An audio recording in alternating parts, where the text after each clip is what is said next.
সে hawker পুণ্যবাসন দিয়েছে লালদিঘির পার। আরে ভাই লালদিঘির পার কি দিয়েছেন? কি দিয়েছেন লালদিঘির পার? এটা বাস দিয়েছেন বা আমাদেরকে বাস লইতেছি এখন? এইটাই ভাই, সুখে নাই দুঃখে আছি, দুঃখের জ্বালাতে আসি, সুখের জ্বালা নাই। সুখের জ্বালা থাকলে এখন ঘুম থেকে উঠে আইতাম। ওই জায়গাতে আসছি সকাল 5টার সময় এখানে উঠিয়া।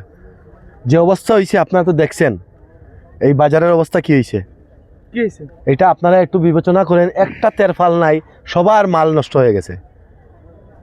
আমাদেরকে সবাই যে বলে, বড় বড় কথা বলে যে পুণ্যবাসন দিয়েছেন লালদিঘির মাঠে, মাঠে কি দিয়েছেন আপনারা?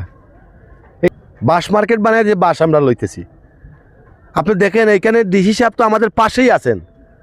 আপনি তো মোবাইল চালাচ্ছেন, বিভিন্ন চ্যানেল দেখতেছেন যে এই যে লালদিঘির পাড়ের অবস্থাটা খারাপ হয়েছে আজকে ঘূর্ণিঝড়ে। আপনি তো আমাদের পাশে আছেন, আপনি তো গাড়ি লাগে না, বিমান লাগে না, আপনি হাঁটিয়ে আসতে পারেন, হাঁটিয়া পরিদর্শন করতে পারেন। কিন্তু এখন পর্যন্ত আপনি আসেন নাই।